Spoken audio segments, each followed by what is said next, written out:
जय श्री माता जी। परम पूज्य श्री माता जी, कृपा करके आप सारे देव देवियों के साथ पधारिए और आप ही की ये ध्यान और मेडिटेशन के दरबार को ध्यान से, निर्विचारिता से आनंद उपभोग कराइए। हम सब सारे विश्व की सभी शांत और शुद्ध आत्मा आप ही की प्रतीक्षा कर रही है। माँ, कृपा करके आप पधारिए। परम पूज्य श्री माता जी, आप ही की श्री चरण कमल पर कोटि कोटि नमन। कुंडली उठा के बंधन लेंगे।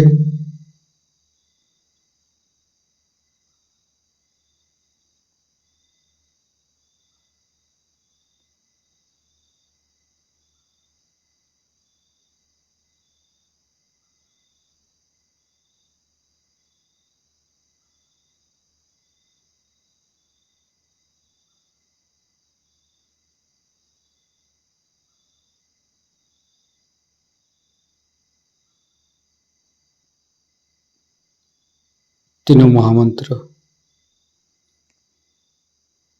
ओम तमेव साक्षात् श्री महालक्ष्मी महासरस्वती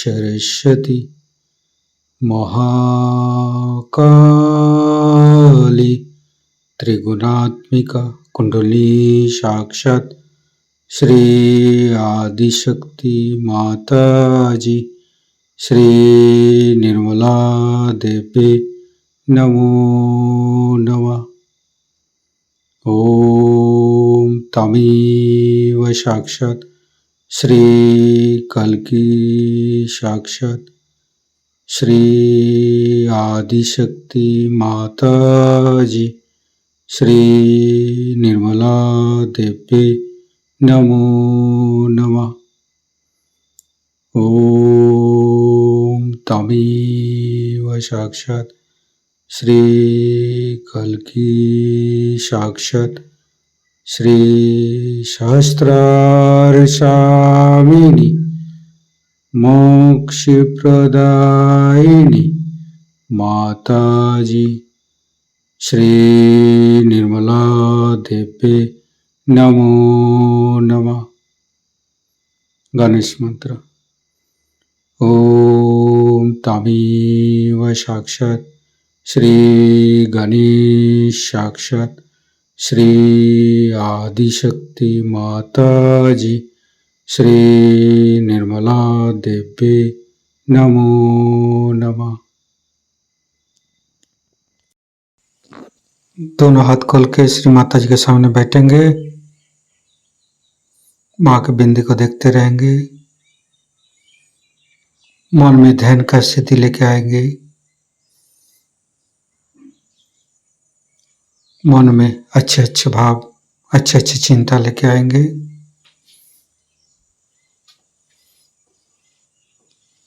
परम पूज्य श्री माता जी, ये हृदय, ये हमारी सांसें, ये रोम रोम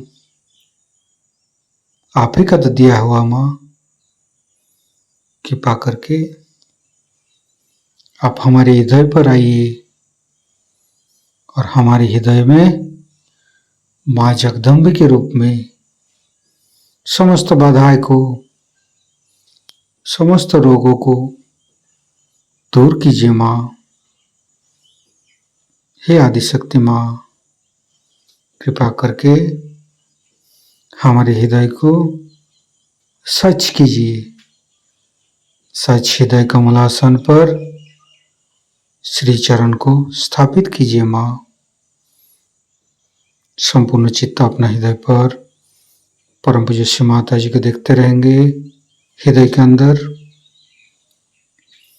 परम पूज्य श्री माता जी, आपकी पूजा हमारे हृदय पर होने दीजिए। माँ, हे आदिशक्ति माँ, हम अज्ञानी हैं। हमारी अज्ञानता के बस में यदि आपकी शान के खिलाफ कोई गलती हुआ हो, कृपा करके आप मुझे क्षमा कर दीजिए माँ। हे आदिशक्ति माँ, हमारे हृदय पर आइए। फिर धीरे धीरे चित्त को हम मूलाधार चक्र पर ले जाएंगे। लेफ्ट मूलाधार, राइट मूलाधार, मध्य मूलाधार देखते रहेंगे। हे भगवान, हे आदिशक्ति माँ, आप ही तो प्रभु गणेश है। कृपा करके हमारे शरीर की तीनों नाड़ी, सातों चक्र के अंदर समस्त दोषों को, समस्त रोगों को, समस्त बाधाओं को दूर कीजिए माँ।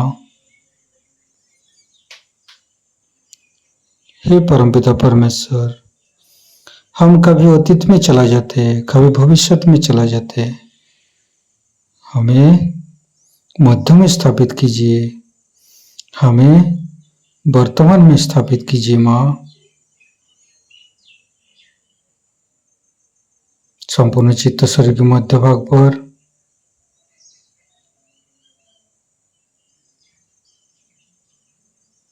फिर धीरे धीरे चित्त को तीनों स्वादिष्ठान को देखेंगे।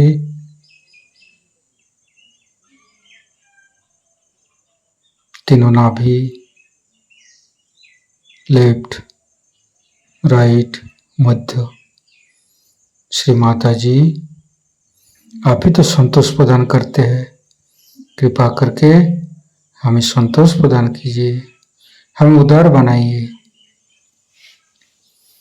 फिर धीरे धीरे चित्त को लेफ्ट हृदय, हे आदिशक्ति माँ, आपकी परम कृपा में हम शुद्ध आत्मा है। कृपा करके हमारी आत्मा को परमात्मा के साथ जोड़िए माँ। हे आदिशक्ति माँ, आप ही तो शिव पार्वती है। कृपा करके हमारे बाएं हृदय पर आइए और हमारी आत्मा को परमात्मा के साथ जोड़िए। धीरे धीरे चित्त को राइट हृदय, परम पूज्य श्री माता जी, आप ही तो सीताराम जी है। कृपा करके हमारे राइट हृदय पर आइए और हमें मर्यादा प्रदान कीजिए, हमें मर्यादित बनाइए। श्री सीताराम बार बार करेंगे।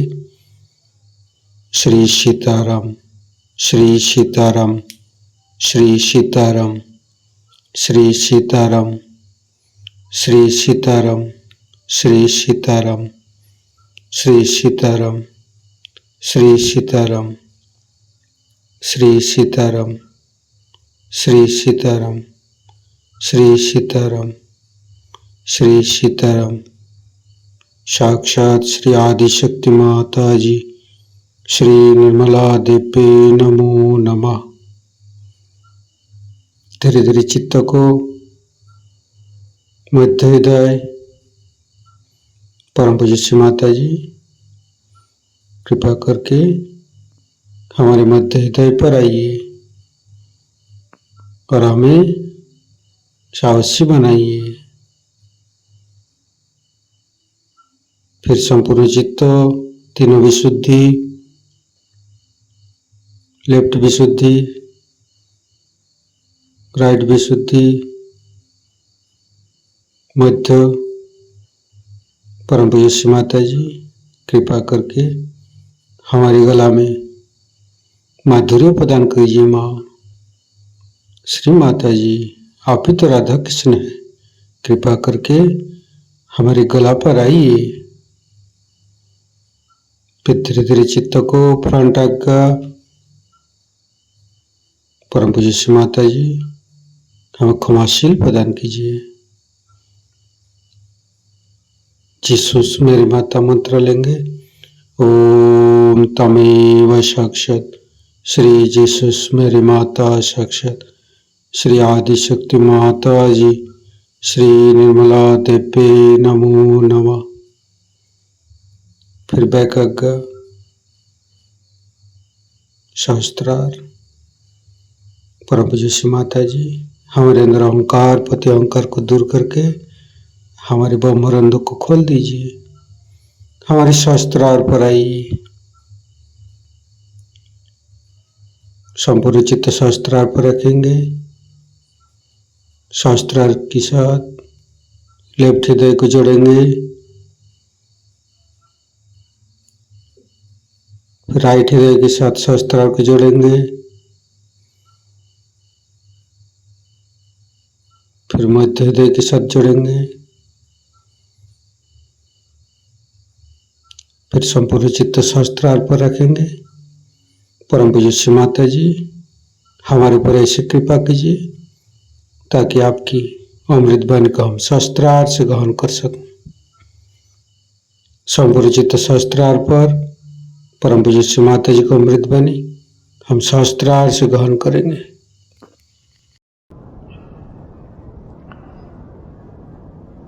आज के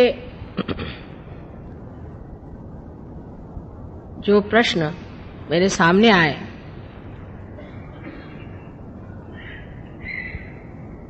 वो काफी समझदारी से लिखे गए हैं और कुछ में वही कुतूहल है जो एक बौद्धिक वर्ग में होता है। जैसे कि कहा गया है कि पहले भी इतने अवतरण हो गए तो उन्होंने ये काम क्यों नहीं किया, अब मैं क्या जानूं, आप उनको फोन करके पूछ लीजिए। ये भी कोई बात हुई? अरे भाई, अगर कोई काम कर रहा है तो सोचना चाहिए कि ये तो बड़ा भारी काम हो रहा है और ये अच्छी बात है, अभी तक नहीं हुई तो नहीं हुई। वास्तविक बात यह है कि पेड़ जब बढ़ता है तो उसकी एक एक अवस्था होती है। जिस अवस्था में आज का समय आया हुआ है, कल ही मैंने कहा था कि ये बहार का समय है और इस समय अनेक लोग अपने सुकृतों को फलद्रूप होते हुए देखेंगे। आपने जो पुण्य पहले जन्म में किए हैं उसके आज आशीर्वाद स्वरूप आपको आत्म साक्षात्कार होगा। ये तो अनादि काल से लिखा गया है। आप लोग तो सब बहुत विद्वान हैं, लेकिन नल दमयंती आख्यान अगर आप पढ़िए तो नल दमयंती कितने हजारों वर्ष पूर्व हो चुके, जब नल ने एक दिन कली को पकड़ा और उसकी टांग पकड़ के कहने लगा कि तू अब बता कि तू सबका सर्वनाश करने वाला और सबको भ्रम में डालने वाला अति दुष्ट है और तेरा जीवित रहना ठीक नहीं, क्योंकि तूने मेरी पत्नी से मेरा बिछोह किया था और इसी तरह तू सब में भ्रम डाल करके एक दूसरे में झगड़ा लगाते रहेगा और कलयुग में जो जो हाहाकार होने वाला है उसको अगर किसी तरह से मिटाना है तो तेरा ही नाश कर देना ठीक है, ये मैं बड़ा पुण्य कर्म करता हूं। तो कली ने कहा, हाँ भाई ये तो बात सही है, लेकिन मेरा भी कुछ महत्व है, इसको सुन लो। मेरा महात्म्य ये है कि जब मेरा साम्राज्य संसार में चलेगा, जब घोर कलयुग आएगा, उस वक्त ये जो दरी कंदरों में साधु लोग परमात्मा के खोज में घूम रहे हैं, ये एक सर्वसाधारण घर गृहस्थी में बैठे हुए सर्वसाधारण सामान्य लोग होंगे, लेकिन इसमें का जो असामान्य है वो आत्म साक्षात्कार इन्हें प्राप्त होगा। ऐसा सुनते ही नल ने उसे छोड़ दिया और उसकी क्षमा मांगी कि ये महात्म्य मैं तुम्हारा नहीं जानता था। ऐसे तो कुछ अवतरण जरूर कलयुग में भी हुए, लेकिन इतना घोर कलयुग कभी भी संसार में नहीं था और इतना बड़ा कार्य भी आज तक संसार में हो नहीं पाया। एक प्रश्न और आता है कि आप मां क्यों यह सब कार्य कर रही हैं, बाप को भी कुछ काम करना चाहिए। सो यही कहूंगी कि सहृदयता में कहती हूँ कि माँ तुम कितनी परेशान रहती हो, रोज रोज तुम्हारे प्रोग्राम सुबह शाम चलते हैं। वो हो सकता है कि नाराजगी से भी कहते हैं, क्योंकि स्त्री कोई काम करे इस तरह का, ये तो बहुत ही लोगों को बुरा लगता है। लेकिन भाई आपको पुनर्जन्म देने की बात है ना, तो किसी बाप ने तो आज तक जन्म दिया नहीं बच्चे को।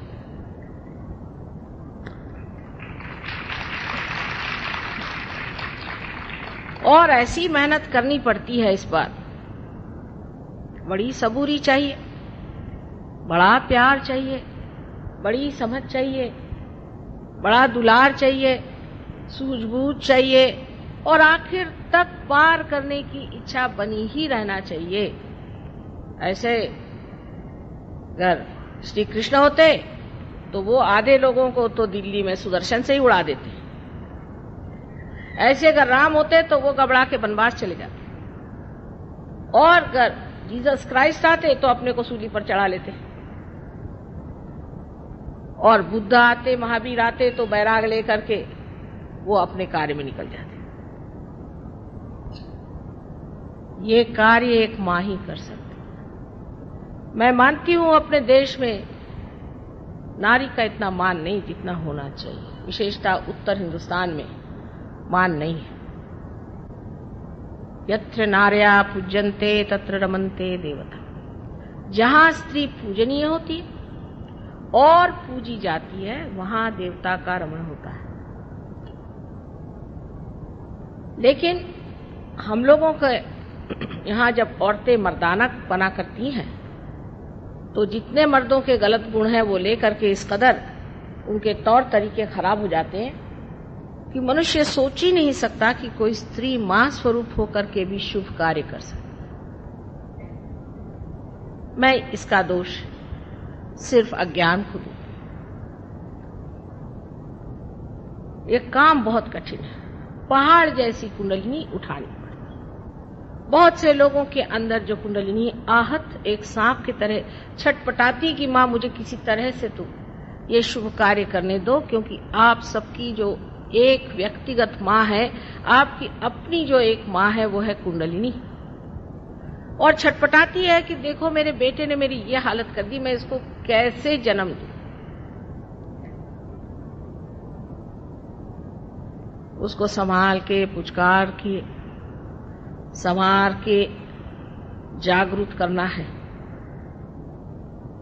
और वो भी सामूहिक तरह से ये कार्य आज होना चाहिए, क्योंकि पहले जरूर थोड़े लोग आत्म साक्षात्कारी होते थे, लेकिन उनको तो सबने छला ही, उनको किसी ने मारा नहीं और सताया। और किसी गुरुओं के बारे में पूछा है कि उनको कैंसर की बीमारी हुई तो वो क्यों नहीं ठीक हुए।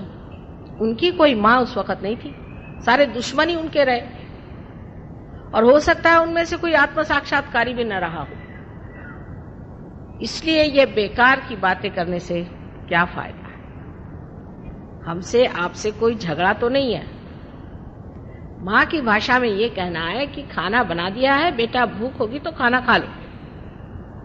ये सहज सरल बात एक मां की। इतना गहन विषय है ये, इतना सूक्ष्म विषय है कि पहले आदमी को स्थिरता लाना ही बड़ा कठिन जाता है। मैं देखती हूं जरा सा इधर से बच्चा उधर गया, सबकी नजर उधर चली जाए। एकाग्र होना भी कितना कठिन है, और उसके बाद फिर समग्र होना। इसलिए आपसे मैं विनती करती हूं कि कृपया अपनी जो भी मुझे बात कहनी है उसे आप एकाग्रता से पहले सुनें। जैसे कि साइंस में पहले एक धारणा यानी हाइपोथेसिस दिया जाता है कि ये हाइपोथेसिस है, और फिर उसको सिद्ध करने के बाद लोग मान लेते हैं कि यही कायदा है। इसी प्रकार आपको भी सहयोग के ओर और कुंडलिनी दर्शन के ओर नजर करनी चाहिए। हर बात में कुछ न कुछ विरोध की बातें करने से हम कहीं नहीं पहुंच पाते, पर विरोधात्मक बुद्धि होने की वजह से हर जगह का विरोध हम खोजते रहते हैं। जैसे कि आप में और फलाने गुरु में क्या अंतर है? बहुत अंतर है। जिन गुरुओं के यहां सेवा की बड़ी बड़ी पेटियां लगी रहती हैं, वो तो आपके नौकर हुए। जो आपसे रुपया पैसा लेते हैं, उनमें हम में बहुत बड़ा अंतर है। वो आपकी कुंडलिनी जागृत नहीं करती। सिर्फ बातचीत ही बातचीत से हो जाएगा? हमने कहा बेटे हमने खाना परस दिया, आप खाइए, और ना वहां थाली न कटोरी न कुछ नहीं, यहाँ खाइए खाइए ना खाइए, खाते क्यों नहीं? आप कहिएगा कि यहाँ है क्या? लेकिन ऐसा नहीं लोग सोचते हैं। जो भी भ्रम दिमाग में डाल दे बस उसी को मानने लग जाते हैं, क्योंकि ये घोर कलयुग है। कोई सा भी भ्रम किसी ने डाल दिया, मैं तुमको एक नाम देता हूं, गुरु। अरे भाई, नाम देने के लिए गुरु काहे के लिए चाहिए? मेरी आज तक समझ में नहीं आया। नारद ने वाल्मीकि को राम का नाम बताया था। कहाँ वाल्मीकि, कहाँ नारद?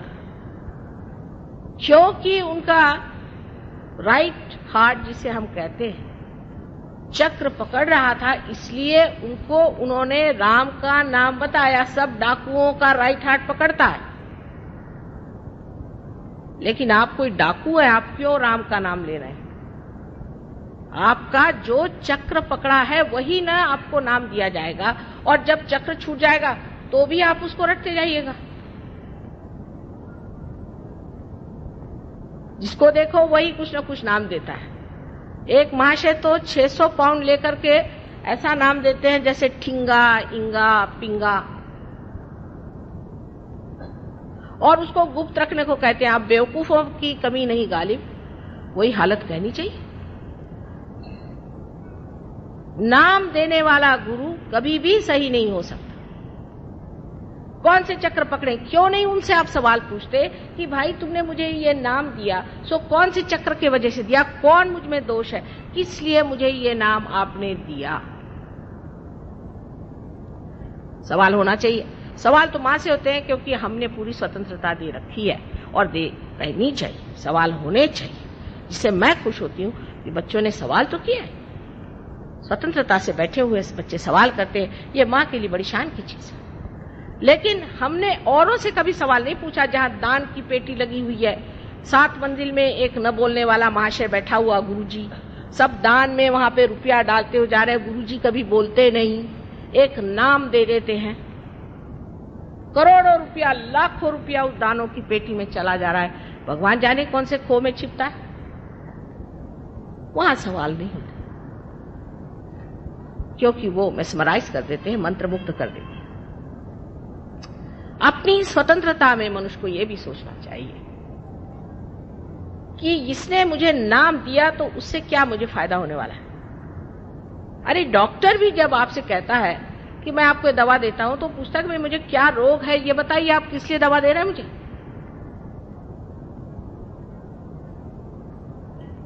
और अपने देश में नाम देने वाले गुरु इतने फैल गए हैं कि अब कोई भी आदमी जेल से भी छूटे और वो काशाय वस्त्र पहन के घूम के घर आकर यहाँ 12 खंबा रोड पे बैठ जाए और नाम देने लग जाए, तो मैं आपसे कहती हूँ कि सब लोग वहां दौड़ते चले जाएंगे यहां से। पहली चीज जान लेना चाहिए कि नाम देना व्यर्थ की चीज है। आज मैं भक्ति की बात कर रहा हूं। अब यह हुआ कि 2 गुरु हम रख सकते हैं, कि 4 गुरु रख सकते हैं, कि 10 गुरु रख सकते हैं। बाबा कोई गुरु मत रखो, कलयुग में सदगुरु मिलना मुश्किल है। मैं कहती हूं आप ही अपने गुरु हो जाओ। हो गए, महान गुरु हो गए, उन्होंने आपका गुरु का स्थान बना लिया है, और उसी गुरु के स्थान पे आप अधिष्ठित हो जाओ, उसी पे विराजो, और आप ही गुरु बनके अपना भी और दूसरों का भी संचालन करो, उनका गाइडेंस करो। किसी को गुरु बनाने की जरूरत नहीं। इस माथे को किसी के सामने झुकाने की जरूरत नहीं। ये माथा जो है, यहाँ 11 रुद्र के 11 बड़े जबरदस्त विध्वंसकारी चक्र है। इसको आप जिसके उसके सामने झुकाते फिरते हो, मंदिरों में गए, वहां कोई पंडित जी बैठा हुआ है, बिल्कुल बेकार चोर आदमी, उसके सामने जाकर सर झुका दिया। पंडित जी बैठे हैं, पंडित जी पंडित जी। पंडित जी आए, उन्होंने आपके माथे में कुमकुम लगा दिया। उसके बाद पता हुआ बाहर आते आते चक्कर आके गिर गए। हनुमान जी ने पता नहीं क्या कर दिया कि हम मंदिर में गए थे, उस दिन से आज बीमार हो गए। अरे भाई, वो हनुमान जी ने थोड़ी किया, वो बैठे ना हनुमान जी के वहां। ये भक्ति की जो गलतियां हैं उसको समझ लेना चाहिए। भक्ति का मतलब ये नहीं है अंधी श्रद्धा, कभी भी नहीं। श्रद्धा भी आपको आत्म साक्षात्कार के ही बाद आनी चाहिए। मैं आपसे बार बार कहती हूँ कि मेरे पैर मत छूओ। क्यों छूते हो मेरे पैर? मैंने आपको दिया ही क्या है? मैं जब आपको कुछ दूं और आप सोचें कि मुझ में कोई बात है तो ठीक है, आप पैर छू लीजिए, लेकिन क्यों इस माथे को सबके सामने झुकाना? गुरु नानक साहब ने कितना सुंदर काम किया कि जितने आत्म साक्षात्कारी गुरु थे उनकी ही किताबें लेकर के और ग्रंथ साहब बनाया। और झुकना है तो ग्रंथ साहब के सामने झुकिए, माने आप चैतन्य के आगे झुक रहे हैं, ये कहा था। मोहम्मद साहब ने भी यही कहा कि किसी के सामने मत झुको। आज सवेरे बहुत से बीमार लोग आए थे, उनमें से 99% लोग गुरुओं के चक्कर में बीमार थे। किसी को कैंसर, किसी को हार्ट ट्रबल, किसी के पैरालिसिस, किसी के कुछ। सारी बीमारियां इन गुरुओं से पाई हुई है। अच्छा है साहब, पैसा देकर के आप बीमारी खरीद रहे हैं? यह कोई भक्ति हुई? भक्ति में एक चीज, जिसको मराठी में डोळस भक्ति कहते हैं, आंख खोल के भक्ति करना चाहिए। ये देखना चाहिए कि इनके पास गया हुआ आदमी जो है उसका क्या हाल है, ये दे क्या रहा है, ये परम दे रहा है या कुछ कहीं की विभूति आ गई, कहीं का डायमंड आ गया। आपके ड्राइवर नौकरों को नहीं मिलेगा डायमंड। अगर आपके पास 25 डायमंड हो गए तो एक डायमंड मिलेगा और बाकी सब गायब। ऐसे चक्करों में आप रह करके बाद में हार्ट अटैक लेकर मेरे पास पहुंचते हैं, मां हमें हार्ट अटैक आ गया। ये भक्ति का हमारा स्वरूप है। डॉक्टर वॉरेन आप लोगों को बहुत मानते हैं और वो ये सोचते हैं कि आप लोग बड़े धार्मिक हैं, लेकिन भोलेपन की भी कोई हद होती है। इतना भोला होना अच्छा नहीं है, ऐसे गलतफहमी में घूमना अच्छा नहीं है। कोई भी आदमी जेल से छूट के आए, चाहे कहीं से आए, इसका पता नहीं किया आपने कि कौन है क्या है, और लगे उसके पीछे में। हमारे सरकारी नौकर, हालांकि हमारे पति एक सरकारी नौकर रहे और मशहूर है, बहुत ईमानदार, बहुत शरीफ आदमी, सब ऐसे ही गुरुओं के पीछे भागते। क्या उनके पास अकल नहीं है? अरे बड़े बड़े मंत्रीगणों का यह हाल है, छोड़िए बेचारे सरकारी नौकरों। उनके सबके पास क्या अकल नहीं है कि उसकी कुंठित हो गई अकल? वो सोच नहीं सकते हैं कि ये आदमी है, ये पैसे की बातें करता है, ये डायमंड्स की बातें करता है, ये कहता है चल लाओ इतना पैसा निकालो। क्या हम लोगों को ये सोचना नहीं चाहिए कि अगर एक सरकारी नौकर के लिए इतना ईमानदार होना जरूरी है, तो उस परमात्मा की जिसने चाकरी की है उसको कितना ईमानदार होना चाहिए? और डंके की चोट पर सबके सामने वो लोग कहते हुए भी आप हम तो भाई वारी वारी जावा चले उनके ऊपर रुपया उड़ाने के लिए। हमारे यहाँ औरतें उससे भी बदतर इस मामले में है आदमियों से, इसीलिए आदमी औरतों को भी नहीं मानते। कोई गुरु बाबा जी आके बैठ गए, वो प्राइवेटली में जरूर औरतों से बात करें। प्राइवेट क्या होता है परमात्मा के मामले? क्या परमात्मा प्राइवेट है? वो शब्द प्रकाशमान, उस परमात्मा का प्राइवेटली बात करने का कौन सा सवाल उठता है, मेरे समझ नहीं आता। और हर तरह की चीजें आपने सुनी होंगी, अपने मंदिरों में होती है। जो जो बातें सुनी है तो ऐसा लगता है कि हे प्रभु, तुम्हारे नाम पर कितना अधर्म मेरे देश में हो रहा है। और बाहर जब जाते हैं तो लोग बताते हैं हाँ हाँ हाँ रहने दीजिए, आपके यहाँ मंदिरों में आजकल गांजा बिकती है? हाँ, महालक्ष्मी के मंदिर में बंबई में गांजा बिकते हैं। पुलिस से कहो तो कहता नहीं भाई हमारा कोई मतलब नहीं। वो कहते हैं कि आपके मंदिरों में जो हाल है आप जाके अंदर देखिए क्या हाल है। लेकिन हम लोग इस ओर नजर नहीं करते। हम लोग सोचते नहीं कि परमात्मा शुद्ध है, पवित्र है, शुभकारी है। ऐसे अशुभ चीजों के तरफ जब हम अपनी नजर घुमाएंगे तो हमारा भी अशुभ होने वाला है। हमारा क्या शुभ होगा? सबसे पहले भक्ति में ये जानना चाहिए कि आंख खोल करके भक्ति करें। श्री ज्ञानेश्वर जी ने ध्यान पर बहुत कुछ लिखा, लेकिन हमारे महाराष्ट्र में लोग हाथ में झांझरी लेकर के विठ्ठल विठ्ठल विठ्ठल विठ्ठल 1 महीना पैदल भूखे ऐसे जाते हैं, मुंह में तंबाकू रख के। ये कोई भक्ति हुई? और नहीं तो वो ऑक्सफोर्ड स्ट्रीट में बाजार से बोधी खरीद के लगाते हैं और ढीली ढाली धोती पहन के वहां हरे रामा हरे रामा हरे रामा, वो सारी धोती भी गिरती जाती है। उनसे बात करें तो भी हरे रामा हरे रामा हरे रामा। क्या हो?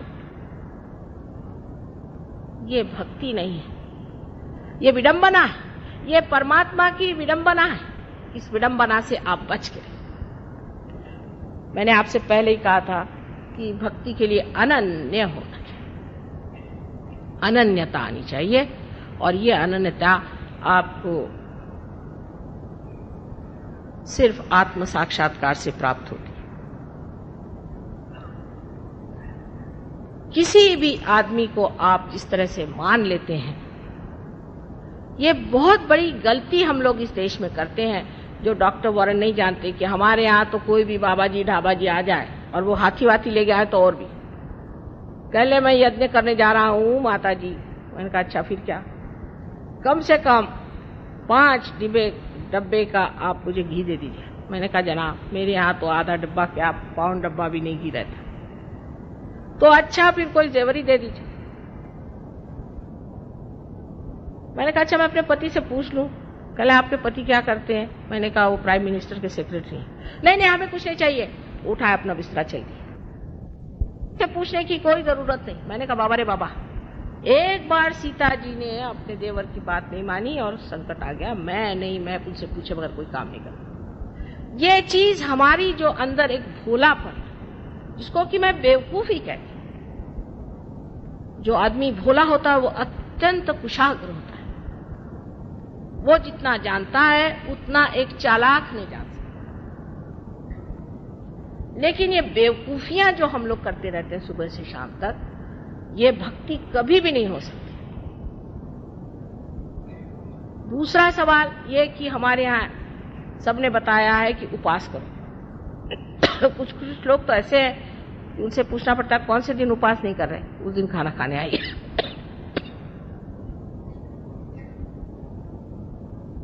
उपास करने को कौन से भगवान ने कहा ये मुझे आज तक पता। कौन से शास्त्र में लिखा कि भाई तू उपास कर। इसलिए आप उपास कर रहे हैं, उपासन ना करिए।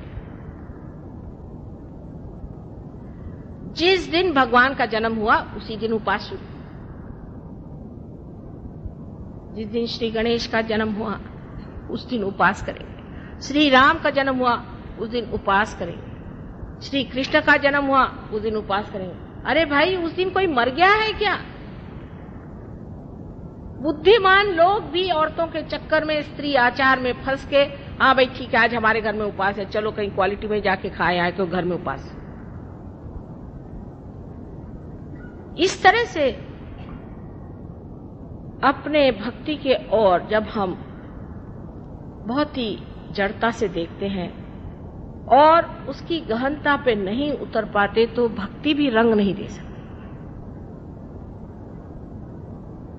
इस प्रकार अनेक तरह से अनेक विध भक्तियां, जैसे गजलें हैं। अब गजलें कह ले भगवान के लिए, मैंने कहा ऐसी कैसी शराब में हो सकती गजलें? ये तो किसी शराबी की लिखी हुई दिखाई देती है। कैसे नहीं, वो शराब पी के भगवान में रखती। अच्छा, ये तो मैंने सुना नहीं कभी। ऐसी विचित्र विचित्र बातें हमारे अंदर सदियों से चली आ रही हैं, उसी पे हम चलते जा रहे हैं, क्योंकि हमारे अंदर जो आंख परमात्मा को जानने की है वो खुली नहीं। इन सब चीजों से अंदर में बसे हुए जितने भी देवता हैं सब नाराज हो जाते हैं। हाँ, कहने लगे पर शंकर जी भी तो पीते थे भंग, तो हम पिए तो क्या? आप क्या शंकर जी हैं? वो उन्होंने हलाहल पिया था, आप पीजिए हलाहल।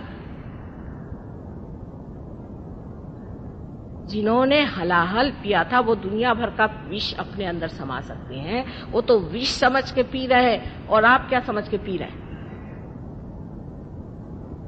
इस तरह की विपर्यास जो भक्ति है वो आपको कहीं नहीं ले जा सकती। भक्ति में जब अनन्यता आती है तो ध्यान में ही मनुष्य उसका आनंद उठाता है। उसका वर्णन करने योग्य नहीं, क्योंकि उसके लिए शब्द ही संसार में निरानंद उसमें। इसीलिए कहा गया है कि जब मस्त हुए फिर क्या बोले। फिर कमाल तो यह है कि सारे साधु संतों ने इन सब चीजों पर इतना लिखा है, तब भी हम वही काम करते हैं। कबीरदास जी को ले लीजिए, नानक साहब को ले लीजिए, तुकाराम को ले लीजिए। अरे रामदास स्वामी ने तो ऐसी ऐसी, क्योंकि मराठी में गालियां नहीं है तो मन से ही गालियां बना बना करके ऐसी गालियां बकी है, मन से ही अपने, ऐसी उसका कोई अर्थ लगता नहीं है। ऐसे साधुओं को, ढोंगी लोगों को उन्होंने कहा महिषा मर्दिला चंदने, एक भैंस को लाया और उसको चंदन से मल दिया और लगे उसकी पूजा करने भक्त लोग। और जब भैंस ने लात मारी तो कहने लगे कि गुरुजी आपकी कृपा हो गई कि आपने हमें लात मारी। माने उस वक्त भी ये होता होगा शिवाजी के जमाने में। तो इस प्रकार हमारे भक्ति ने इस तरह का विचित्र रूप धारण कर लिया है कि लोगों को बिल्कुल ही विश्वास नहीं आता कि ये ढकोसलेबाजी है या क्या है। एक तरह से आप लोग जो करते हैं वो मैं नहीं कहती कि ढकोसला है, मैं ये नहीं कहती, आप शायद विश्वास करके करते होंगे, लेकिन ये विश्वास आपने गलत चीज पे कर लिया और उस गलत चीज को आपने अपना लिया है, जो आपको बिल्कुल गलत पथ पे ले जाता है। अब दूसरा यहाँ जो मैं देखती हूँ कि सरकारी दिल्ली शहर में तांत्रिकों का भी बड़ा राज्य चल पड़ा है। कुछ तो भाग खड़े हुए हैं पर कुछ है अभी यहाँ काफी। अब ये तांत्रिक लोग हमारे भारतीय लोगों में एक नई जो विशेष व्यवस्था आई हुई है उसकी पूर्ति करते हैं। हम लोग किसी को ऊंचा उठते हुए देख नहीं सकते, कोई गया तो उसकी टांग खींचनी चाहिए। तांत्रिक इसके लिए बहुत अच्छे हैं। एक कहावत है या एक कहानी है समझ लीजिए कि कहीं से बिच्छुओं का बड़ा भारी एक प्रदर्शन करना था, हर जगह से बिच्छू गए और भारतवर्ष से भी स्पेशल बिच्छू वहां पहुंचे। इस वक्त में उन्होंने देखा कि एक जो मर्तबान है उसके अंदर ढक्कन ही नहीं। वो कहा भाई इसमें ढक्कन ही, बिच्छू आके सबको काटेंगे। कह ले हो ही नहीं सकता, ये भारतवर्ष से आए हैं, एक बिच्छू ऊपर आएगा दूसरा उसको फौरन खींच लेगा। और इसलिए तांत्रिक हमको बहुत सुहाते हैं। तांत्रिक यहाँ गए और तांत्रिक से कहा भाई देखो वो एक आदमी है उसको जरा ठिकाने लगा दो। आपको पता है ये तांत्रिक लोग क्या है? ये राक्षसी विद्या है, आसुरी विद्या है। ये बहुत ऐसी विद्या है जो सारे देश को खा जाएगी। एक तांत्रिक आपको घर में आने दीजिए, 7 जन्म तक आप सुख नहीं भोग सकते। इनकी छाया तक अपने तक मत आने दीजिए। थोड़ा सा भी काम वो कर देंगे गंदा, लेकिन ये जो गंदगी छोड़ जाएंगे 7 जन्म तक नहीं छूटने वाली, मैं आपसे बता रही हूं। हमारे यहाँ एक लंदन में डॉक्टर आए, कहा कि साहब मैंने तो काम करना छोड़ दिया, मेरी हालत खराब है, मैं क्या करूं? तो मैंने कहा क्या तुम किसी तांत्रिक के पास गए थे? कहले नहीं नहीं मैं तो कहीं नहीं गया था। मेरा ऐसा कहने एकदम कार्पण्य आ गया, मैं कुछ नहीं कर सकता, मैं तो एकदम पागल हो गया हूं, मैं तो नौकरी छोड़ रहा हूं, बीवी बच्चे सब। मैंने कहा कहाँ तुमको ये बीमारी लग गई? नहीं, कल मेरे बाबा जाते थे एक तांत्रिक के यहाँ, वो आते थे हमारे घर। मैंने कहा देखा, अरे भाई अभी तक 4 जन्म और चलेगा ही। परमात्मा के नाम पे तंत्र करना परमात्मा का सरासर अपमान, और इस चीज में आप लोग मेहरबानी से कभी भी पांव मत डालें। भक्ति होती है जो कि आत्म साक्षात्कारी होती है। तुकाराम ने कहा है कि मैं तो वैसे अणु रेणु से भी छोटा हूं, लेकिन आकाश कितना बड़ा। सो कैसे? जब ये अणु रेणु आकाशी में मिल गया, तब मैं कहां रह गया? अनन्य। इनकी भक्ति पढ़िए। विरह के गीत गाने वाले लोगों के पास सिवाय रुलाने के और कुछ नहीं। मिलन के गीत पढ़िए। जो मिलन के गीत गाते हैं वही आपको बताएंगे कि आत्म साक्षात्कार चीज क्या होती है। 5-25 पकड़ बुलाऊं, एक ही डोर उड़ाऊं। कितनी अधिकार की वाणी है, अथॉरिटी कितनी है इसके अंदर। जो आत्म साक्षात्कारी होता है वो अथॉरिटी से बोलता है, उसकी अथॉरिटी होती है, उसका अपना अधिकार होता है सब जगह। वो नहीं कि हाँ भाई कोई वो वोट लेने थोड़ी आता है आपसे।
अखिल जगत जननी तू देवी, अखिल जगत जननी तू देवी, महिषासुरमर्दिनी भवतारिणी, महिषासुरमर्दिनी भवतारिणी, त्रिविधताप मनिचे मम शमवी, त्रिविधताप मनिचे मम शमवी, अखिल जगत जननी जननी तू देवी देवी देवी देवी, अखिल जगत जननी।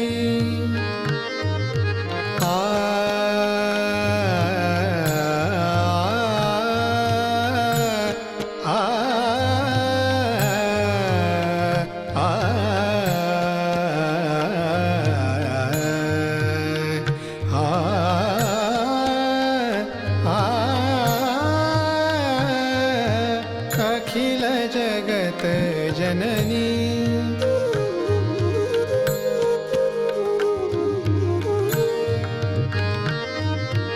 असुर पतितमय धरा जाहली, असुर पतितमय धरा आ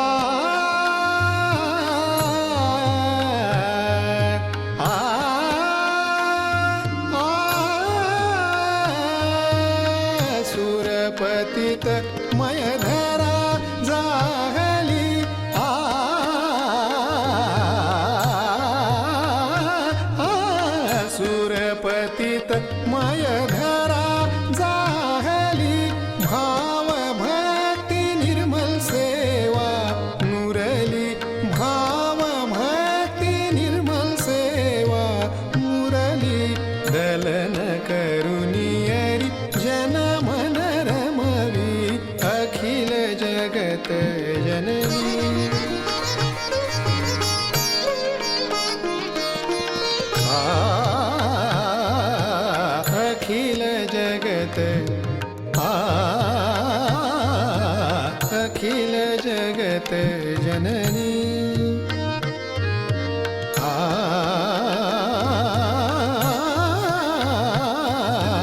अखिल जगत जननी तू देवी अखिल जगत जननी अखिल जगत जननी अखिल जगत जननी तू देवी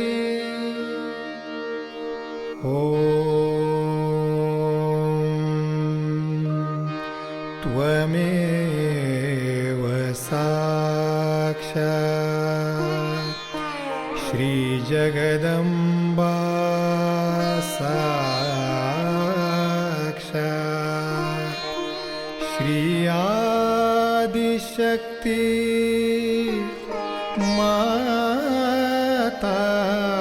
माताजी श्री निर्मला देवे नमो नमः नमो नमः नमो नमः